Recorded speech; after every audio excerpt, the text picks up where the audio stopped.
I'm not happy. I don't need Elizabeth Warren or the government giving away my money. Calling Mike Bloomberg an oligarch has implications in this country that I think are unfair and unreasonable. I care.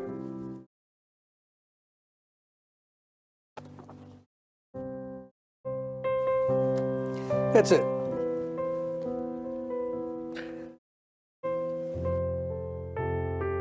It makes you think of some rich person who got their money off of oil in Russia, who's taking advantage of a broken and dysfunctional system. Bernie Sanders saying, the country's corrupt, our system's corrupt. Be careful about that language, Bernie. You know, be careful. Oh, well, I'm sorry.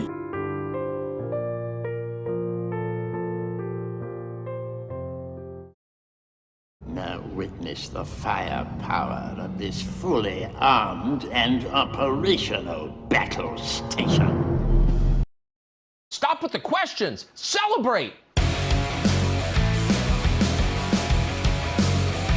How you like that, boy?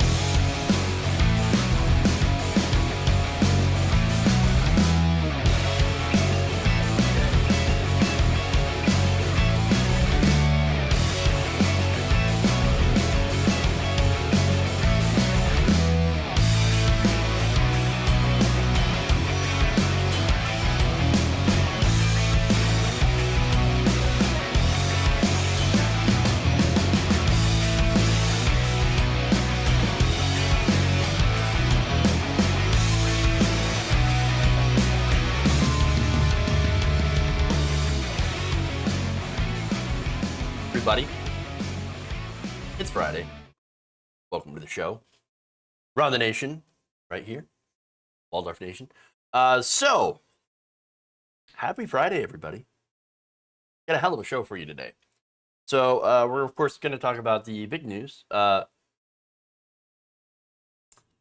People facing consequences for their actions. That's always fun. We're going to talk about that. We got more, of course, weirdo anti-vax stuff to talk about, as always. We have another report from General Milley, or about General Milley. And then, of course, we have Mike Huckabee. We're going to talk about his just incredibly blatant scam that he's been running. I have some examples of propaganda aimed towards children. So, lovely, wonderful. And then, of course, we're also going to talk about Joe Biden doing not good things to the for the environment. So, yeah, as usual, big, massive dumps. Exactly. Big, massive dumps. All right, anyway. So, yeah, please like and share the stream if you haven't already. Very important that you do so. Goes to help the show. I really do appreciate it. Lava Rain, thank you for subscribing with Prime. I appreciate that. Yeah, you're gonna enjoy today's show. Also, VMan29397 says, you know, the anti-vaxxers they think God will save them and end up like the story of the old man in the flood, asking God why didn't he save them? To which he will respond, I gave you a vaccine. Now, I'm not a religious person, but that is an excellent example and an excellent thing to say. Like, what are you talking about? Like, well, I gave you the vaccine, I gave you the science and everything like that. Why didn't you take it? Because they're dumb, that's why. No, not necessarily. Again, smart people do dumb things because of political propaganda and, of course, tribal mentality, as we've talked about before, and how this is now incredibly political for some reason. Oh, right, I know the reason. It's money. And so, yeah. They want to hawk their miracle cures, and they want to, you know, get clicks and views and, you know, really exploit people who are just massively distrustful of pretty much all institutions, even when those institutions are correct, which is the majority of the time. I'm not saying they get things right all the time, but a majority of the time they do. So, yeah. That said, we're gonna talk about institutions as well a little bit here, and talk about the science surrounding natural immunity versus vaccine-given immunity a little bit in the segment where we talk with about Sarah Palin, of course. But first, we've got a woman, Laura Loomer, who is finally facing some consequences for her actions, and we are going to start out with that story. So let's do it.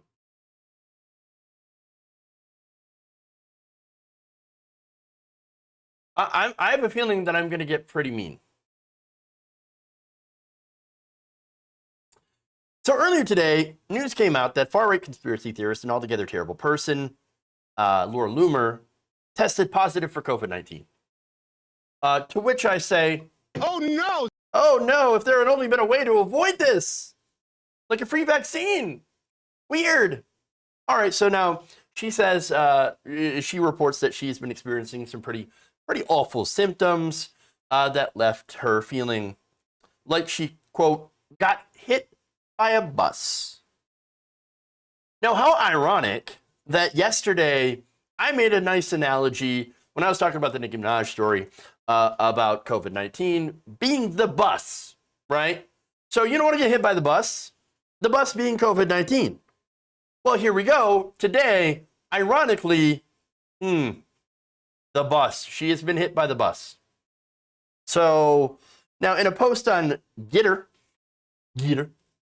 Loomer complained that she started suffering from fever, chills, a runny nose, sore throat, nausea, and severe body aches. And on Wednesday, she said she felt like she had a really bad case of the flu, so then took a COVID test and came back positive.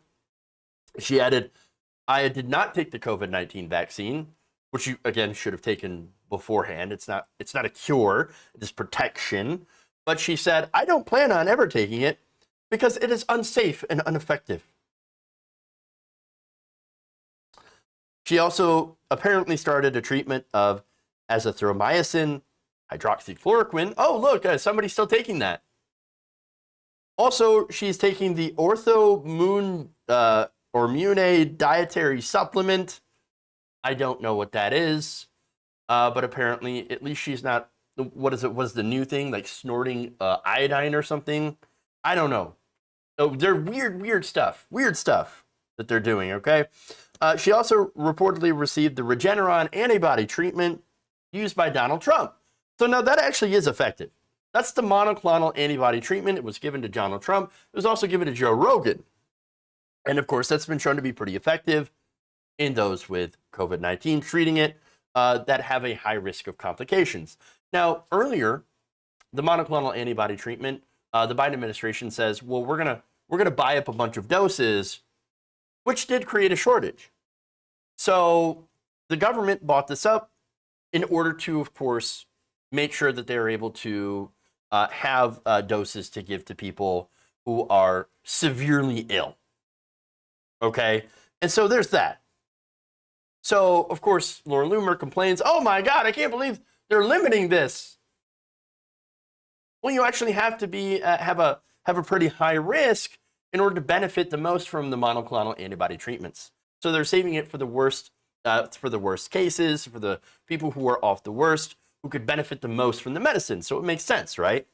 So now that said, that monoclonal treatment is of course created by Regeneron. That has emergency authorization, but not FDA approval. So now the vaccine, of course, does have FDA approval. And, oh, by the way, Regeneron also is being pushed by Governor Ron DeSantis. Instead of prevention, instead of vaccines, instead of masks, because he gets kickbacks from the company.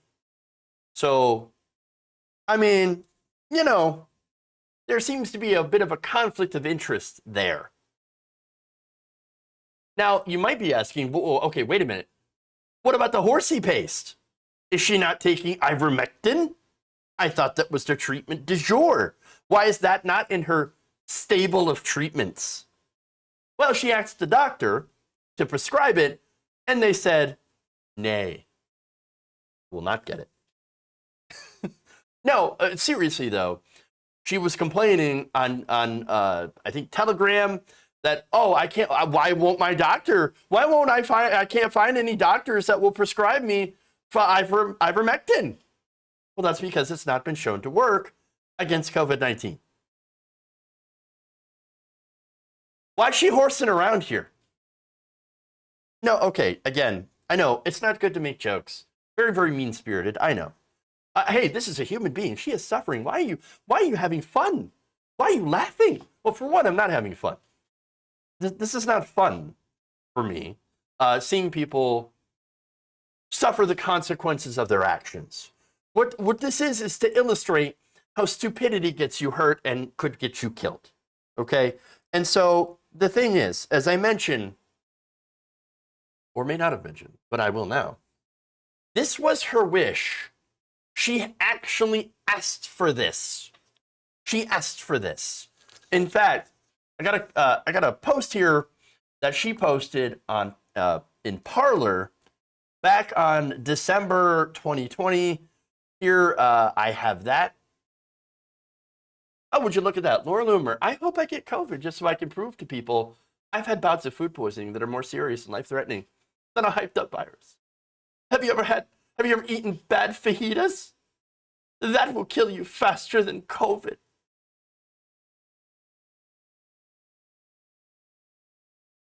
Fajitas. Bad fajitas. Got a case of bad fajitas, y'all. Now, again, to show you how poorly she's doing, in follow-up messages on Telegram, she made it very clear that she was suffering some pretty severe symptoms. Right, here's that.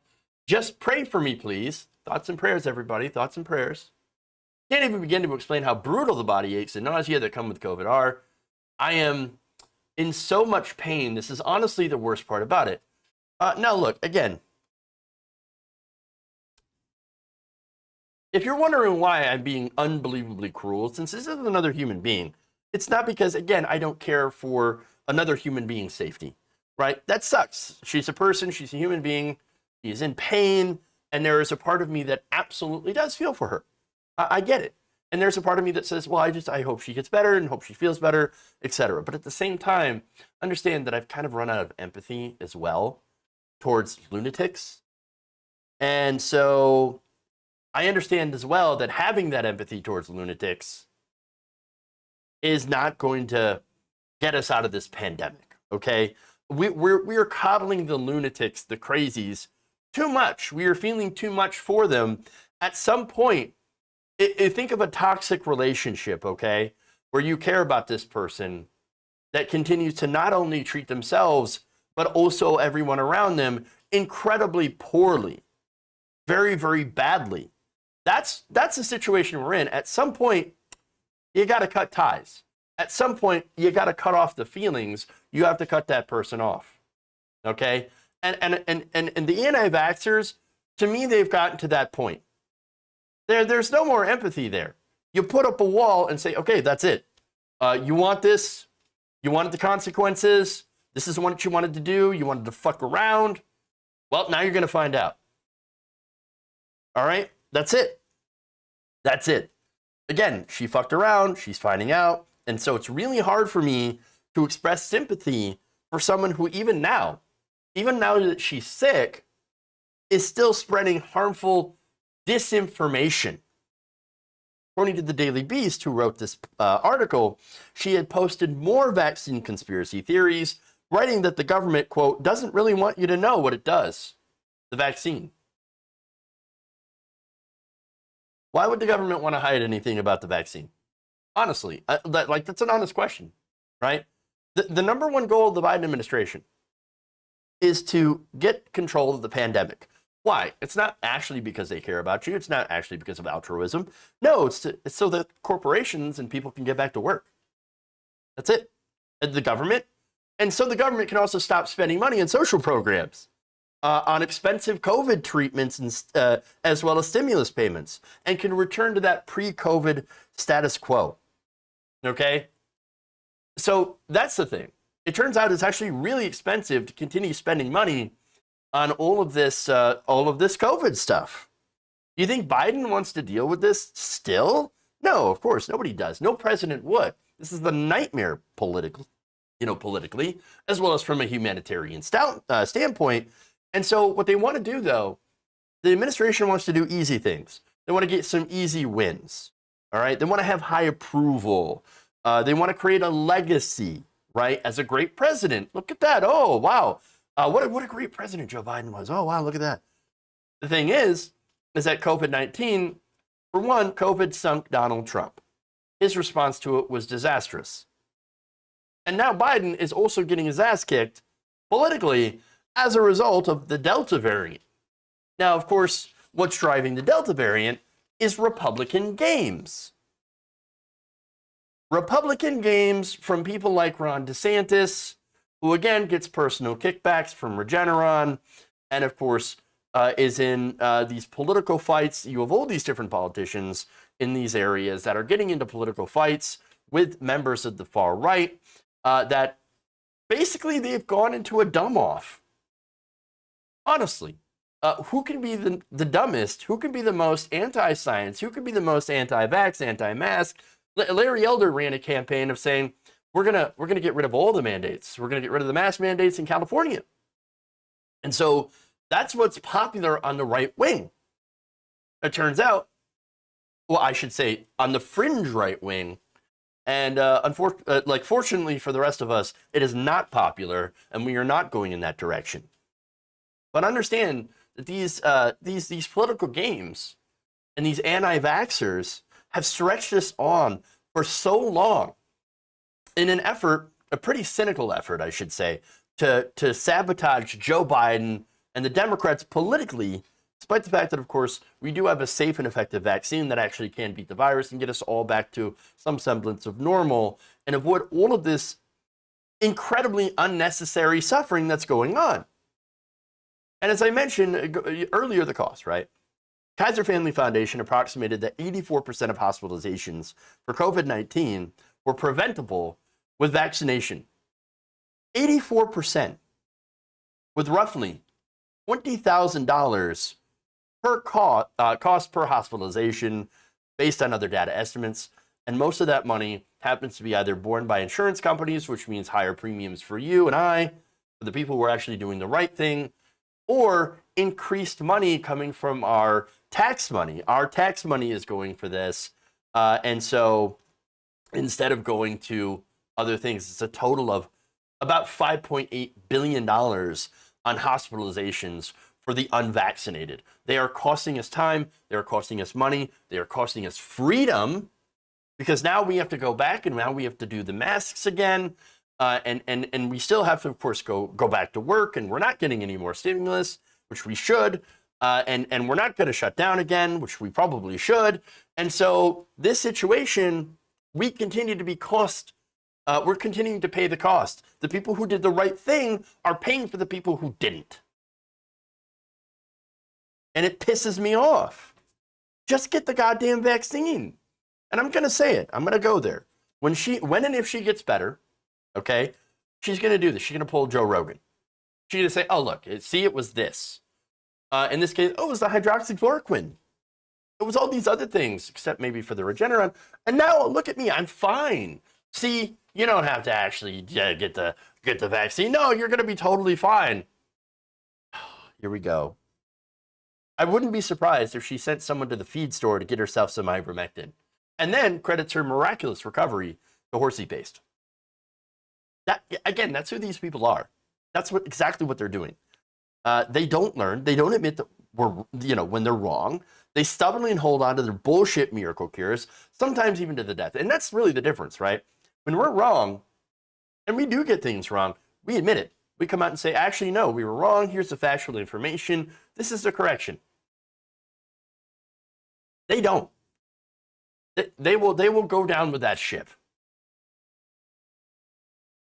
That's why I've run out of sympathy. We are, and the other thing is, these folks are lucky enough to be living in a country where we are swimming in free vaccines. And yet they say, nope, not going to do it. I choose not to. It's really a slap in the face to those all over the world who are suffering in countries where, they don't have access to this vaccine while America is hoarding it. Not only that, in a lot of cases, the United States has thrown out expired vaccine doses because not enough people are choosing to get it. And that's while these chuds decide to go and eat horsey paste. No, I'm done caring about them. I'm over them. I'm over the anti-vaxxers, and it's time to get tough.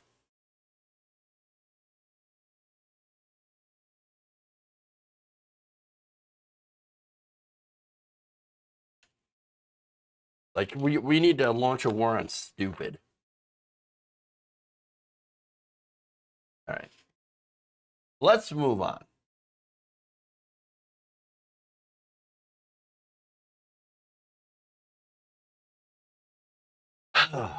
Good old Sarah Palin.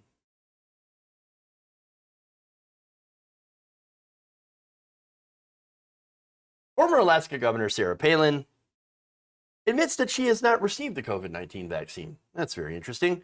But the reason that she hasn't, she claims, is because of science. So she said that recently on Gutfeld and argued that she is smarter than the scientists and actually is following the science by rejecting taking the vaccine. Here's her explaining why. So I am one of those white common sense conservatives. I believe in science, and I have not taken the shot. One, because the waitress never came back to ask me if I was ready for that shot. But two, because I do believe in science, and the Fauci-ism of the day back then was if you had COVID, I've had COVID, well, then Mother Nature was creating an immunity. And even today they say, you know, you're 27% more immune. 27 times. Yeah, okay, 27 times. Huge. Yeah. So I want to ask the questions. And yeah, if he's going to clobber me for that, well, then I take it back that he wasn't very nice to me. Yeah, and by the way, you're absolutely right about natural immunity. It's probably the strongest immunity you have. No, I believe in science. Debatable. Press X to doubt. So, all right. So now, Dr. Drew, oh my God, Dr. Drew pisses me off. There's nothing that pisses me off more than someone like Dr. Drew, okay? Remember, Dr. Drew was the guy who originally in the start of the pandemic was like, oh, no, there's no reason to mask up, it's fine. And then had to come out later and said, oh, oops, I was wrong. So why are we listening to Dr. Drew? All right?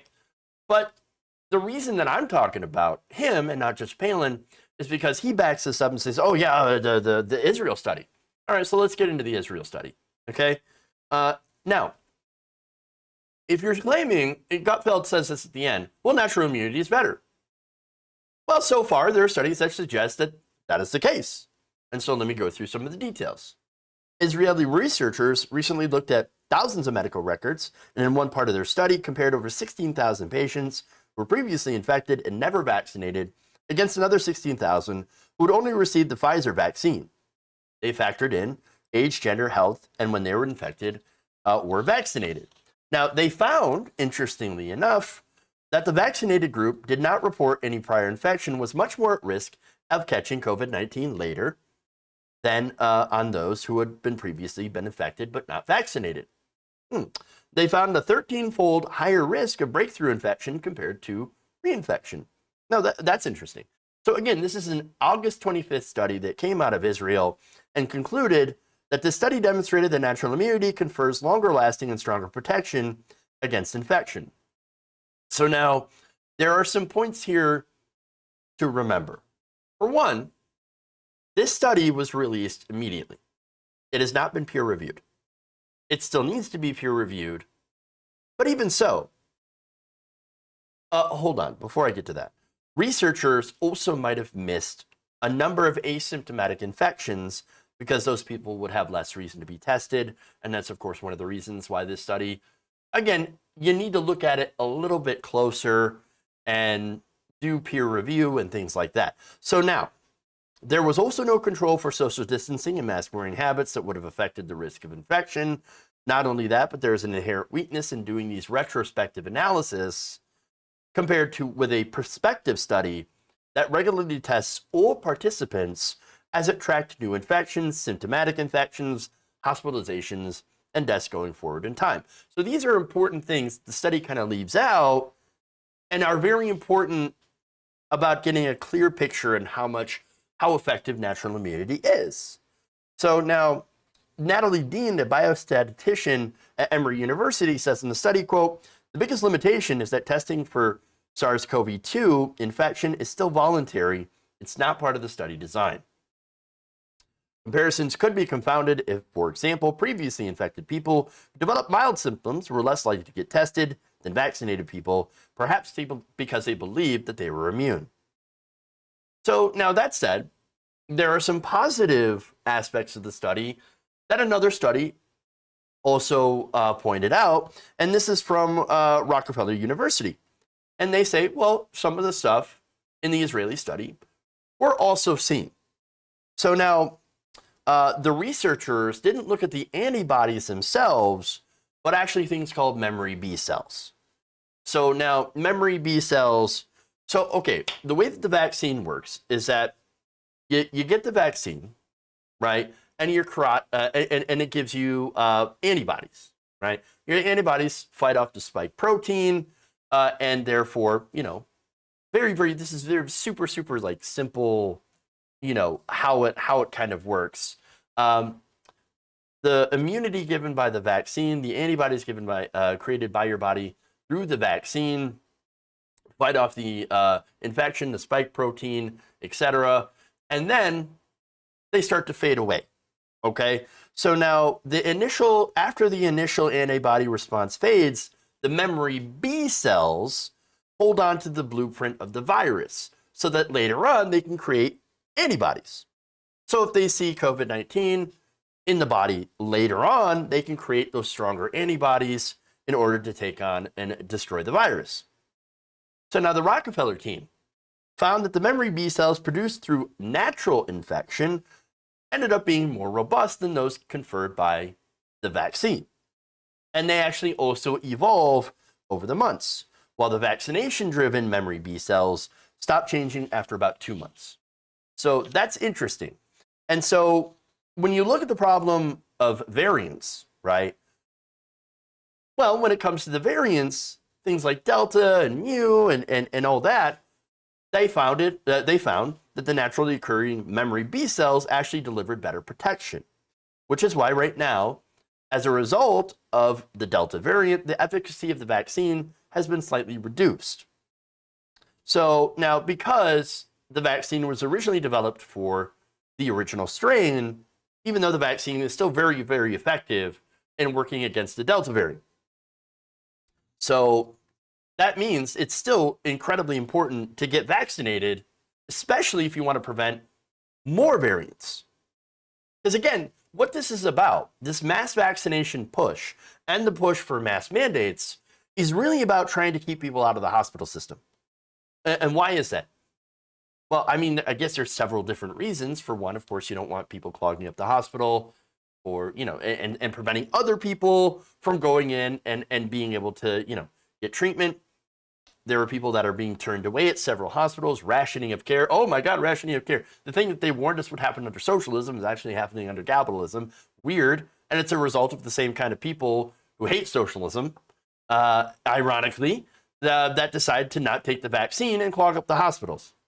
Again, you already know all the stats about how many people who are unvaccinated that are in the hospital and that are dying compared to vaccinated people. So I don't have to go through that. All right. But that said, right, you want to keep people out of the hospital system, get your vaccine. That's it. And of course, you want to eventually reach where you have a herd immunity and really shut down new variants of the virus, get your COVID-19 vaccine. There it is, right? So now, again, the Israeli research, I have to remind you, while promising, is preliminary, and it actually might change as we learn more. Now, the other problem, the big problem with natural immunity, I should say, is that you only get natural immunity if you've gotten COVID. which for 650,000 plus Americans and 4 million people across the world hasn't turned out very well. Their first encounter with the virus was deadly. And so it is much, much better to get your vaccine than it is to not get your vaccine. You know what I'm saying? And so now, again, science is an ongoing process of asking questions, right? So if you were wondering, like Sarah Palin, well, I already had COVID. Why do I need to have a vaccine? I have natural immunity. Or like Rand Paul, for example. Oh, I got natural immunity now.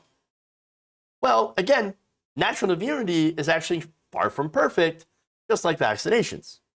Now, it's clearly, of course, better than not being vaccinated. But the way that you get that natural immunity, as I mentioned, could be fatal. You could end up with long COVID. You could end up with neurological issues. So, of course, obviously being vaccinated, this is better, smarter. And if you've already had COVID, again, your natural immunity, if you add in at least one dose of the Pfizer shot, apparently that immunity is even superior to natural immunity and getting both COVID shots. Now, of course, the CDC recommends that you get both COVID shots anyway, even if you've already had COVID before.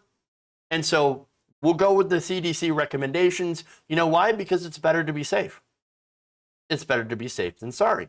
And that's it. That's it. So now, there's more here. Eric Topol, a physician scientist at Scripps Research, said this, quote, about the Israeli study. We continue to underestimate the importance of natural infection immunity, especially when infection is recent. When you bolster that with at least one dose of the vaccine, you take it to levels that you can't possibly match with any vaccine in the world right now. But again, I'm going to say this. The best protection against COVID is to not get COVID at all. That's it. Get both shots of the vaccine. And if you're in areas of a high transmission, you wear masks and you socially distance. That's it. You follow the CDC guidelines. All right? And by the way, the CDC also points to a study that shows that unvaccinated people who have had COVID are twice as likely as vaccinated people to get COVID again. So that kind of goes against the Israeli study. So understand, if you're wondering then, with all of this, because I just threw a lot of information at you, if you're wondering though, should you get vaccinated after getting COVID? The answer right now, according to the science, and if you believe in it, if you believe in the science, if you're, you know, say you're a common sense conservative like Sarah Palin, then you should absolutely get the vaccine. The answer is a resounding yes. Because why not have the most protection that you can get? It's just common sense.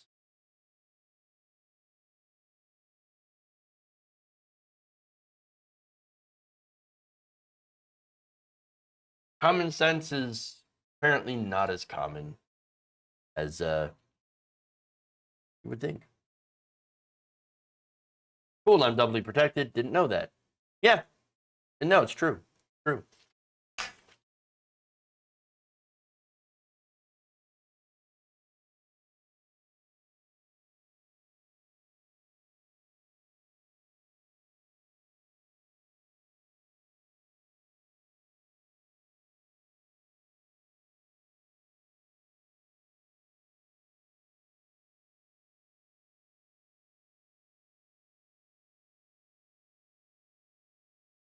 It should be called rare sense. Oh yeah, that's a good point.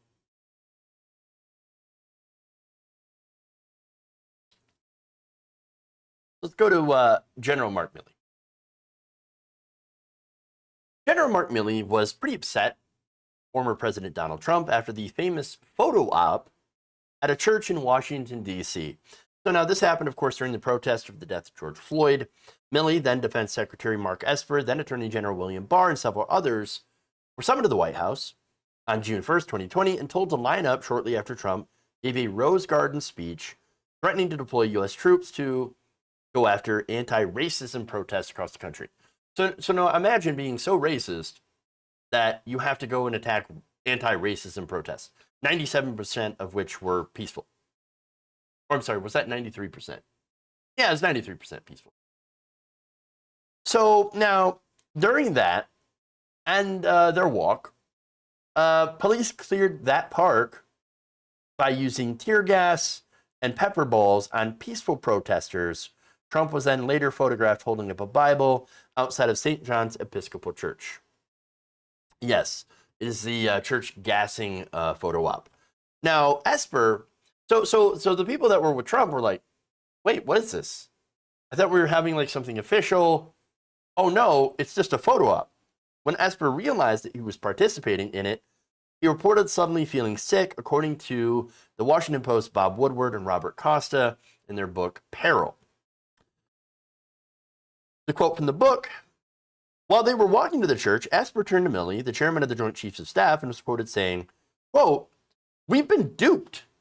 We're being used." No kidding.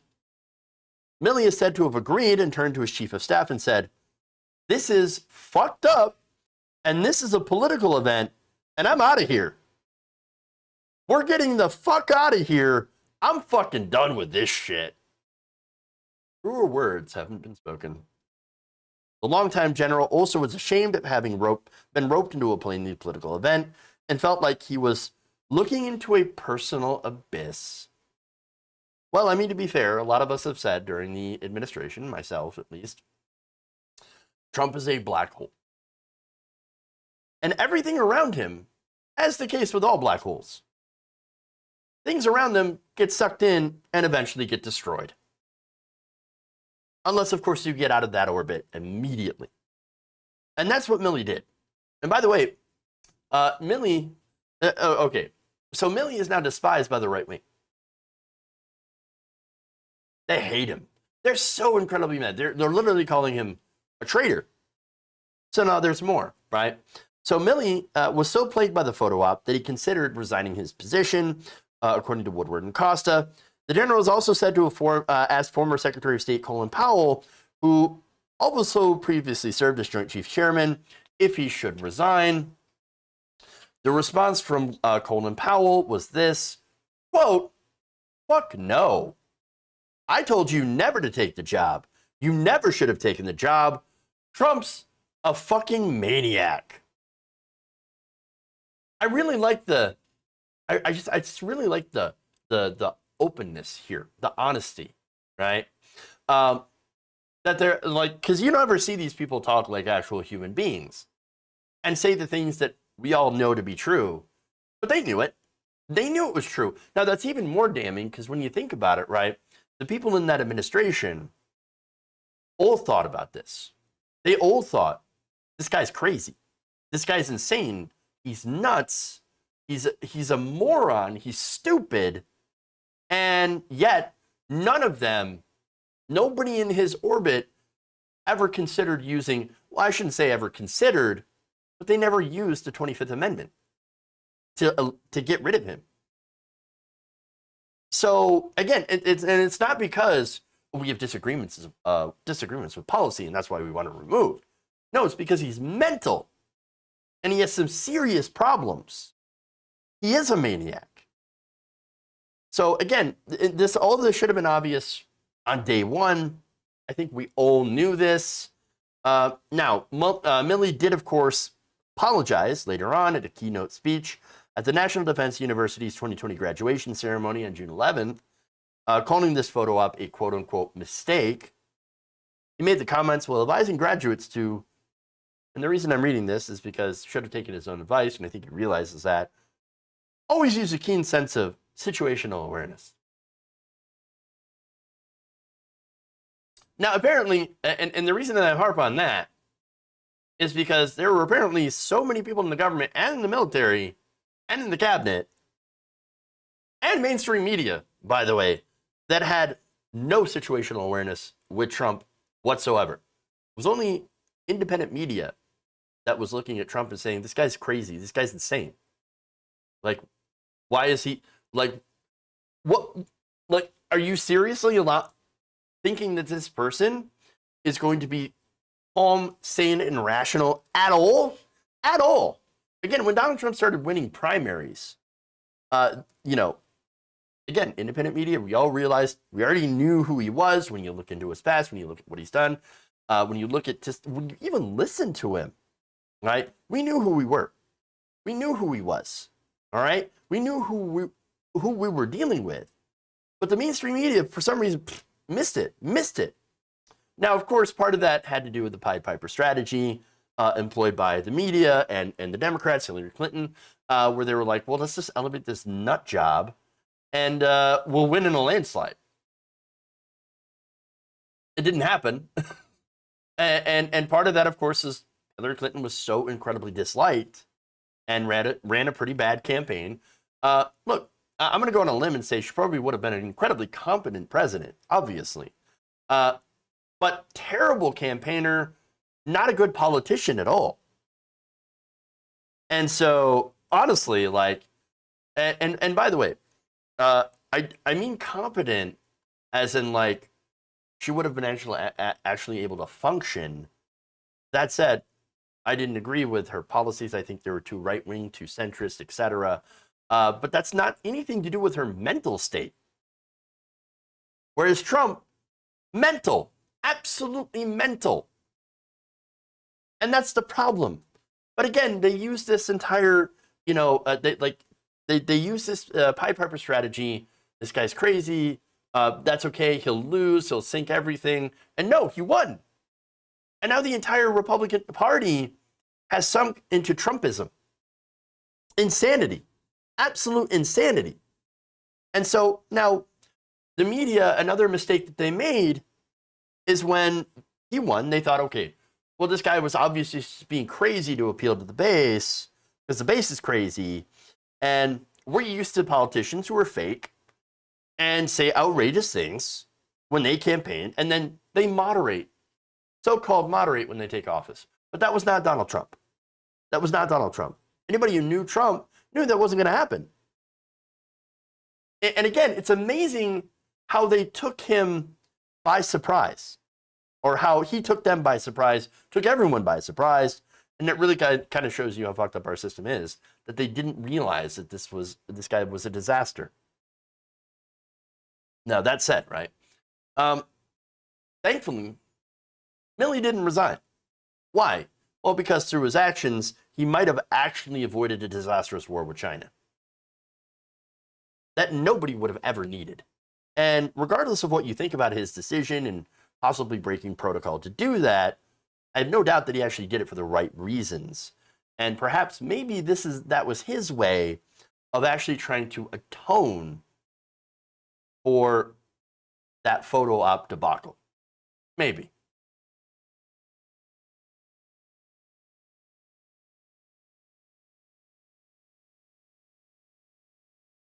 All right, moving on.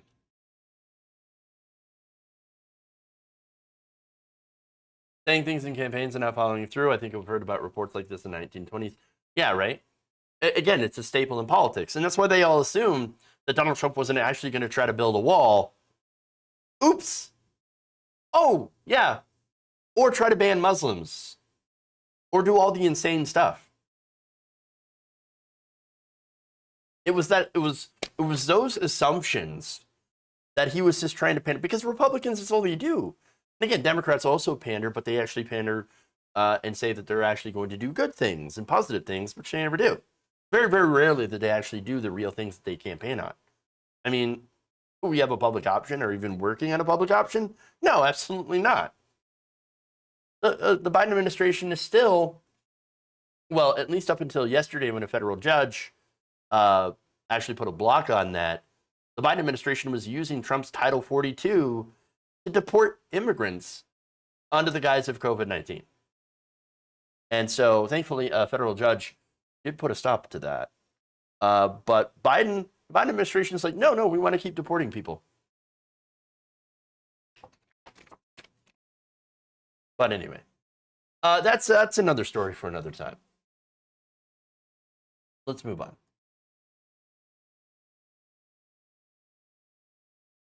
We'll get to Biden later. All right.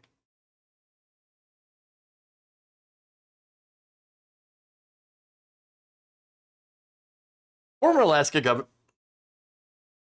Hold on. Former Arkansas Governor Mike Huckabee is scamming people with so-called educational books aimed at kids. So now the Daily Beast reports that under the guise of education, Huckabee and Florida investor Bradley Saft had been aggressively pushing conservative propaganda. Now, they've actually been doing this for a long time, for at least a decade. So now they're using this, or they're doing this through the Learn Our History and the Kids Guide brands. So now these are part of Everbright Media, and they circulate DVDs and brightly colored booklets that purport to tell the real unfolding story of the United States. Now, of course, when you look into these, you realize that these are not at all educational materials. In fact, their chapters offer lessons in fighting socialism, cancel culture and free speech, and media bias and fake news.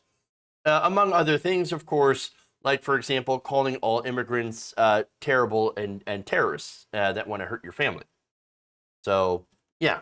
Now, the recent Kids Guide to Cancel Culture and Freedom of Speech promises to help families fight narrow-minded educators, school boards, and watch children through the evils of cancel culture, something they say that happens when the media bans people who don't agree with their views. Now, that is kind of ironic because, again, conservatives are incredibly soft. Why? Why do I say that? Well, again, just recently I showed you Newsmax program Grant Stinchfield, who kicked a war veteran off his program for lightly criticizing Donald Trump over Afghanistan. The guy blew a fuse. And so, cancel. You want to talk about cancel culture, right? Republicans are OG cancel culture, literally burning books, banning books, trying to ban D&D, praising China, by the way, for cracking down on video games and quote-unquote effeminate men. That's another thing that's going on here.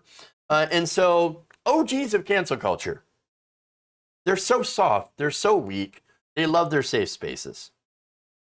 Now, of course, a lot of these segments pretty much come down to projection. And that's what it's about. They scream about liberal indoctrination of the children, well, then, of course, literally indoctrinating children. And I want to give you some examples of that. The crazy stuff that they're going to teach your kids. The Kids Guide to Media Bias and Fake News warns children that the media is biased against faith in God, lower taxes, smaller government, and the right to bear arms. The media's corporations. They're gigantic companies. Of course they love lower taxes and smaller government. And by smaller government, they mean less regulations on corporations. Are you kidding? All right. No, there's more. It gets crazier. The Kids Guide to Fighting Socialism teaches them that rich people, well, they don't need to be taxed more because they already share their wealth by spending money to buy goods and services. So wait a minute. Spending money, rich people spending money on themselves, buying themselves things like yachts and mansions, that's them sharing their wealth. See, we don't need to tax them. They bought stuff. Look at that. I bought a brand new Lamborghini. I am sharing the wealth.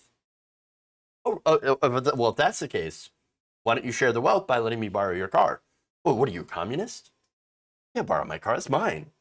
It's mine. Absolutely ridiculous. Absolutely ridiculous. But there is more to this indoctrination. In fact, I want to show you one of the videos that they put out. This is one of their quote-unquote free videos. Take a look. The American founders invoked our Creator 4 times in the Declaration of Independence. We hold these truths to be self-evident, that all men are created equal, that they are endowed by their Creator with certain unalienable rights. Our religious liberty is enshrined in the very First Amendment in the Bill of Rights. God figures into all things and is the basis for our precious freedom. Values of love, charity, and faith built this nation. What terrible ends would we suffer without God's daily guidance?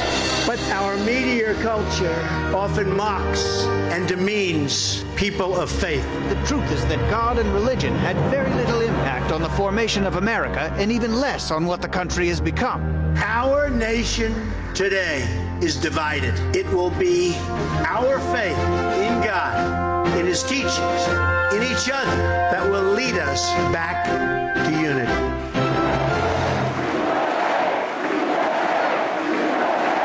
In America, we don't worship government, we worship God.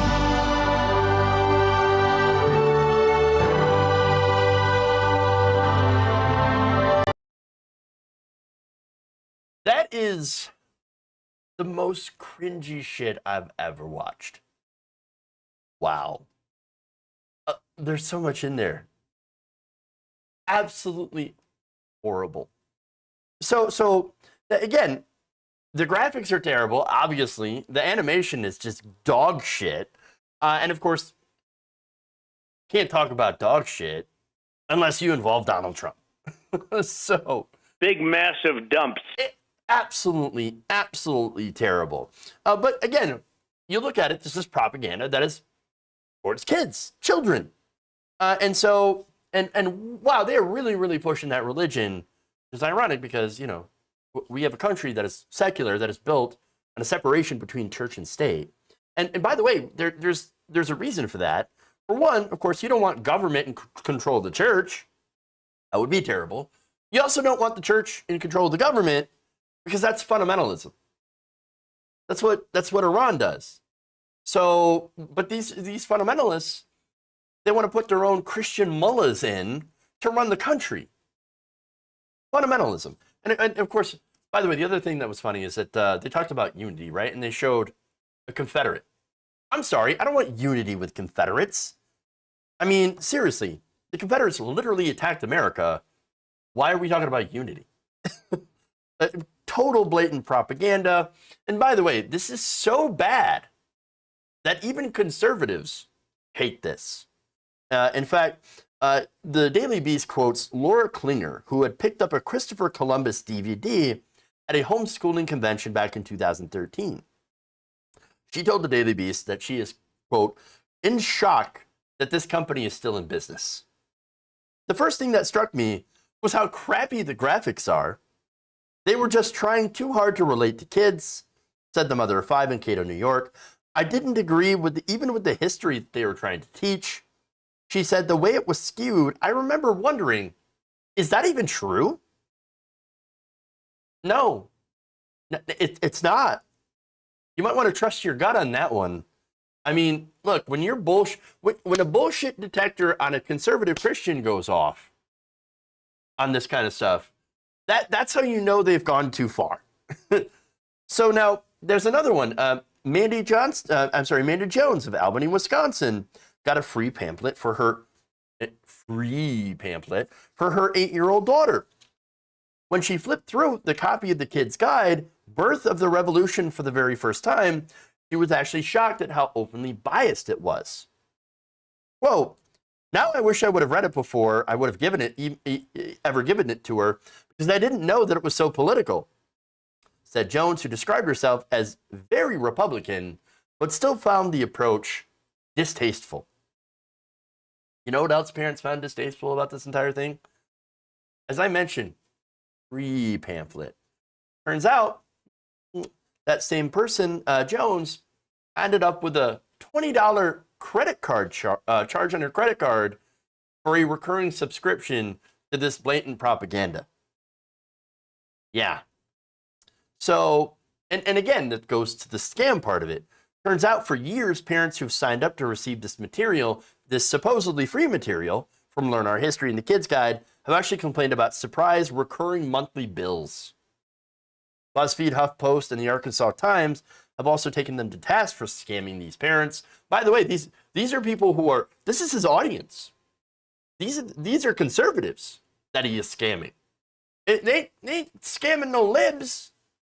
No, he's taking his own people and people who might agree with him and being like, not only am I going to put out this blatantly false biased bullshit, but I'm also going to take your money. All right, well, in fact, one article criticized him for distributing, quote, Christian nationalist revisionism and right-wing political propaganda. And again, if that wasn't enough, the scam continues. In 2017, Everbright started offering dedicated subscribers with something called tuition points that they said could be redeemed at certain private colleges across the country, a quarter of which happened to have been faith-based institutions. Huckabee himself put out a video promising 1,000 tuition points for signing up. Then, as an active Learn Our History customer, we'll give you another 250 points worth $250 in college tuition savings each month. Wow, look, oh wow, free money for college. Except, of course, those points are not actually redeemable for money. They're not actual dollars. It's nothing. They're not, you might as well be monopoly money. And, by the way, that website, that program disappeared. The tuition points are useless. In fact, the business partner had cut ties years ago over concerns that College Save, that was a program, wasn't a real business. Oops. Parents who went to check on the status of their points can no longer do so. The website, collegesave.org, is no longer there, no longer exists. Oops. And by the way, earlier this year, actually redirected to a profile page for a webcam porn star. Don't go to collegesave.org. Don't do that. The org now stands for orgasm. Okay? Wow. So not only do they deceptively sign you up for a subscription to send you massively biased propaganda that, by the way, if you're like a homeschooler and you learn this stuff, you're not learning anything. It's not worth a goddamn. It's worth absolutely nothing. There's absolutely no educational value in this at all. Nothing. It is so incredibly far from the truth that your kids, if you teach this to your kids are dumber as a result. They know even less than real money. Or I'm sorry, than anyone else. Okay? They know less than anyone else. It's ridiculous. And again, Mike Huckabee and his business partners, they're laughing all the way to the bank. Absolute scam artist. Trump, look, Donald Trump would be absolutely proud. Let's just say that. But again, this is what they're doing. And yet they want to say that the left is doing the indoctrination of kids by actually teaching them facts. Come on. Never, ever put your trust in a right-wing organization, even if you're conservative. You look at these organizations, what are they after? What is the number one thing? They're after your money. They're all about taking your money while making your kids dumber. That's just the bottom line. All right. One more.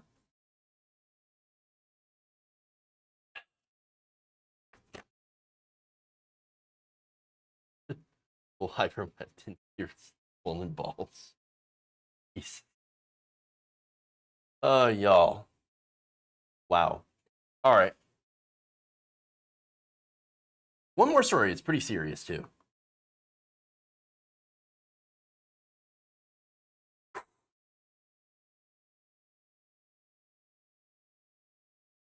So President Joe Biden had promised that he said he was going to follow the science when it comes to climate change. And so following science, of course, would mean that we'd actually do something about climate change and reducing it and making sure that, of course, our society and world is still livable for human beings. Now, part of that, of course, is trying to go carbon neutral. Well, in order to go carbon neutral, we would have to massively cut back on oil drilling and exploration, not only ending current leases for oil and gas, natural gas and coal, but also, preventing new leases from happening. Unfortunately, well, that's not going to happen. According to Walker Bragman, writing for the Daily Poster, the White House is now arguing that a court order it opposes and is appealing requires federal officials to lease more than 78 million acres of the Gulf of Mexico for fossil fuel exploration. So again, these leases, of course, were expanded under Donald Trump, President Trump, and so Biden. So interestingly enough, right?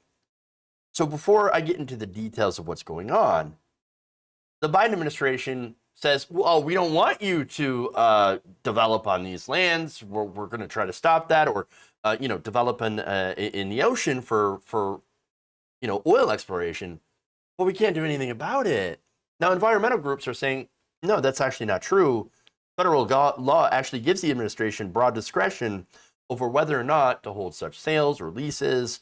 And yet, Biden's officials have instead used that power to officially declare that the warnings in the recent IPCC report does not present sufficient cause to reevaluate the drilling plan.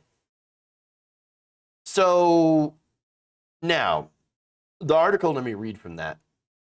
With the help of the nonprofit public interest organization Earth Justice, several environmental and Gulf groups have now launched a lawsuit against the administration to stop the Gulf lease sale. The complaint argues the environmental analysis behind the lease sale is based on outdated and arbitrary science in violation of federal law. So now that's important because the Biden administration could go and order a review because of that outdated science, and therefore put a stop to the sale and leasing of that area in the Gulf of Mexico. So now, Haley Templeton, Deputy Legal Director of the Friends of the Earth, one of the environmental groups involved in the litigation, said this, quote, "Been very patient with this administration. The honeymoon's over. Now September. They've been in office for 8 months. It's time for them to show that they have priorities and are meaningfully going to move in the right direction." But of course, they really haven't, but they've also tried to give the illusion that they are doing something about this. And that's what's pissing people off. So now, let me explain how that happened. So now, Joe Biden, when he got into office about a week after, did an executive order saying, okay, no new oil and gas leases, and we're going to review our existing permits. So now that was promising, of course. They also said that they canceled the planned lease sales of 78.2 million acres in the Gulf of Mexico for oil and gas exploration. Now that, of course, was to try to make good on a campaign promise that Biden had made. We're going to end drilling on federal land, they said. Now, after that happened, Republicans predictably sued the administration. It's 13 Republican states, attorneys general. Those attorneys general involved were all members of the fossil fuel-funded Republican Attorneys General Association. And Alabama Attorney General Steve Marshall is the association's policy chairman. In June, a Trump-appointed federal judge in Louisiana, Terry Doughty, granted those 13 states a nationwide preliminary injunction against Biden's drilling moratorium. After that, the Republican states involved in the lawsuit also filed a motion to hold the Interior Department in contempt for refusing to follow that order. That motion sought to compel the department to hold the Gulf of Mexico lease sale immediately. The administration appealed. However, on September 1st, just days after filing that appeal, the White House posted a new record of decision online stating that it would be moving forward with the Gulf of Mexico lease sale and saying the IPCC report would not change its environmental views on the plan. Quote, "The Intergovernmental Panel on Climate Change released a new report detailing observations of a rapidly changing climate in every region globally. This report does not present sufficient cause to supplement the environmental impact statement at this time."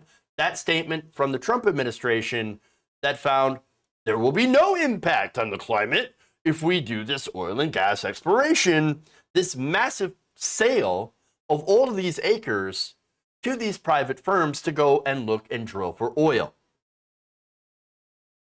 So obviously that's insane.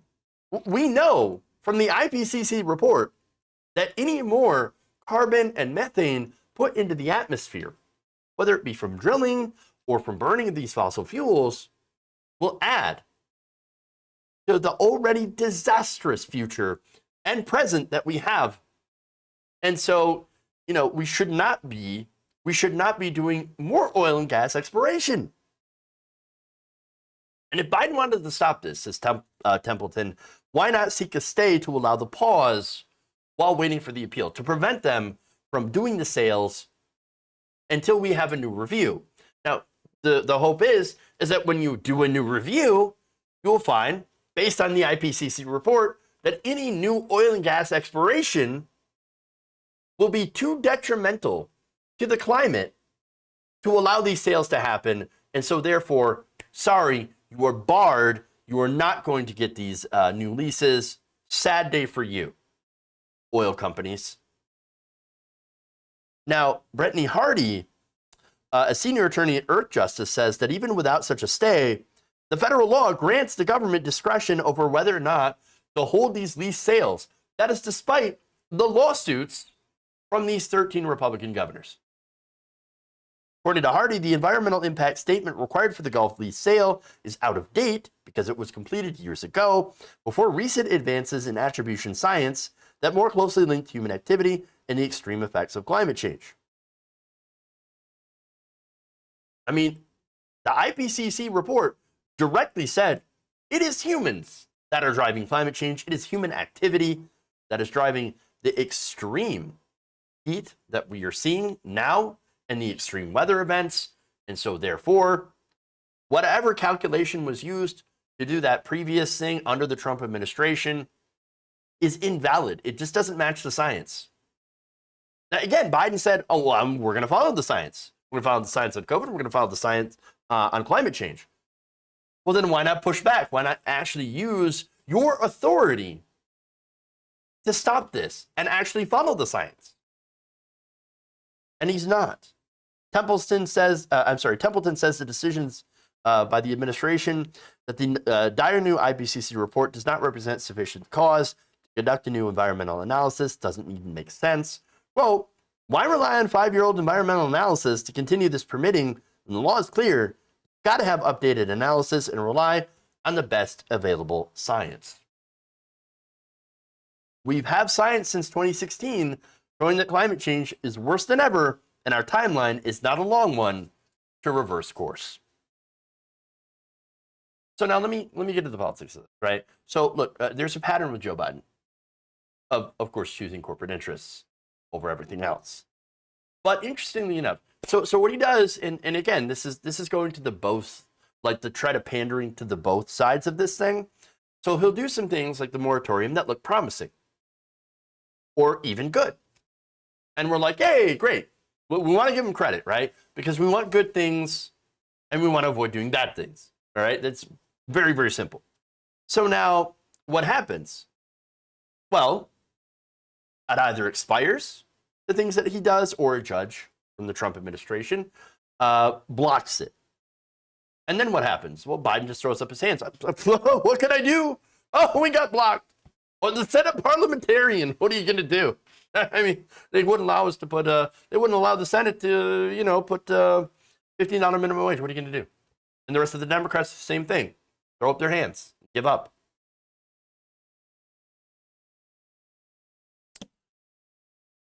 And again, and going back to the pattern here that we see is that they throw up their hands and they give up, even though they have actual tools to do something. The Biden administration could absolutely do a new environmental review that would cease all oil exploration. And of course, that would be the correct thing to do. But of course, the business interests here that are involved, well, they wouldn't be happy about that. No. They'd be very upset. They can't go and drill and make more money. Those interests are absolutely at play here. Of course, you follow the money. It's all about the money. And again, the thing is that Joe Biden, while following the money, wants to have his cake and eat it too. So he's desperately trying to find a middle ground that doesn't exist. And so understand that we have to go carbon neutral as quickly as possible. We are past the point of being able to take small steps that we could have and should have done at least 40, 50 years ago, when there was actually some time for incrementalism, right? That time's over. It's code red. We got to go now. And for Biden, you can't serve two masters. You either do fossil fuels and get rid of them, or society is basically done with. That's it. There is no choice left. There is no time. There is no planet B.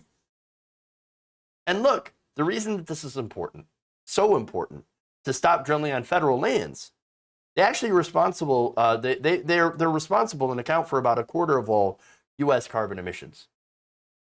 Just stopping the drilling on those lands, there goes a quarter of the emissions.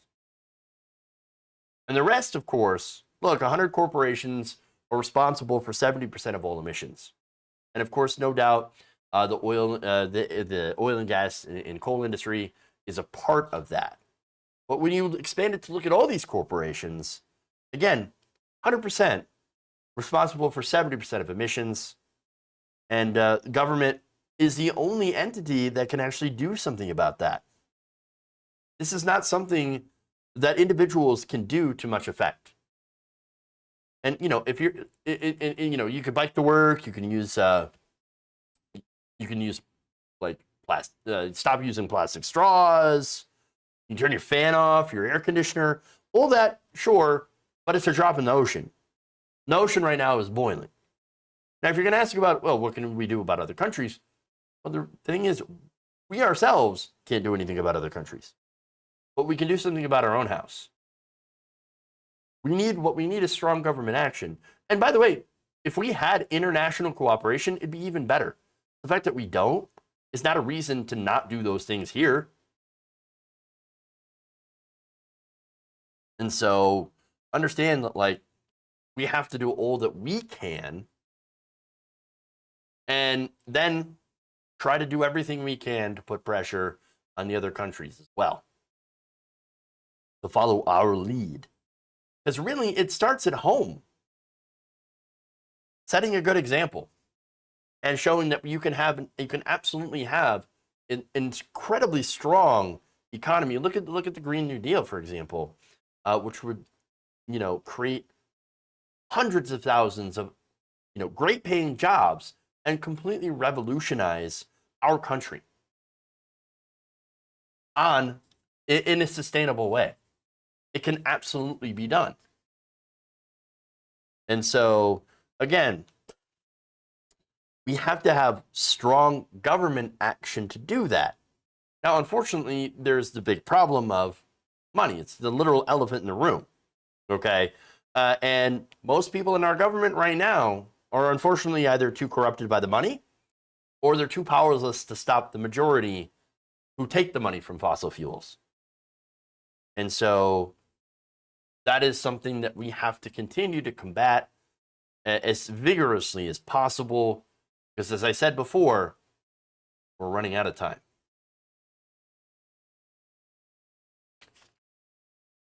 All right. Well, that's a great way to leave us off for the weekend. So anyway, I want to thank everybody for watching, tuning in. I know it's depressing, as always, but I got to give you the truth. I got to show you what's going on. So we got a lot of work ahead of us to try to change things as much as we can. All right. So now, let me read some super chats here. But first, I want to thank Varden for being a new member and said, can't listen to Trump. He can't form a standard sentence. True. Gabby Mathis says, I'm glad I'm old and will not see what this earth to become. By the way, love your shirt. Yeah, I mean, I think unfortunately, a lot of the mindset for even people who, know that this is happening is, well, I'm old. I'm not going to live through it. I'm not saying that that's you, by the way. But I am saying that that can be a prevailing mindset for some people to not care. And I mean that mostly for people on the right who are like, well, yeah, I'm not going to be affected, so I don't give a damn. But Gabby, I know you give it. I know you care. I know. Look, the reason that, all of you watching, I know you all care about this. And I know you want to do the best for, you know, the rest of our generations, but I also understand what you mean. You know, it is not going to it's not going to turn out well for the rest of us, and especially for the younger generations. And so we've got to fight best we can. All right. Well, again, depressing. All right, so let me thank some other people on Twitch here. I want to thank Tempadan918 for not only resubbing for a month at Tier 1 for 9 months, by the way, and for giving out 5 Tier 1 community subs. Really appreciate that. Thank you. All right, everybody.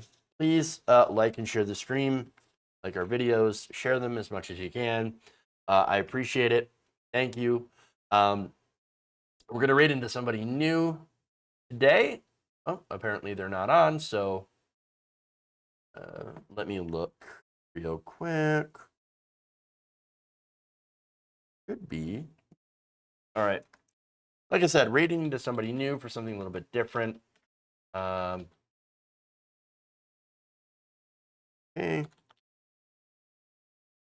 Here we go. So it's just a nice little video game stream for those of you interested on Twitch to kind of relax us from this very difficult week. So we're going to raid into Wendy Nerd, who's very, very, very leftist. You might even say she's a communist, which she describes herself as. So, you know, check her out. Gonna play The Sims, and everybody else, thank you, love you, and remember, change is with you. Good night, everybody. You all on Monday. Have a great weekend. And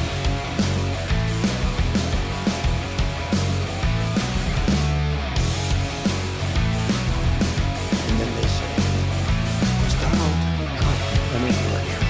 Trust me, I'm like a smart person.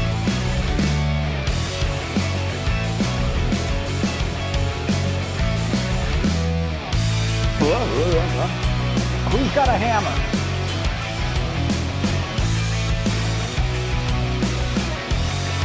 Stop with the questions. Celebrate.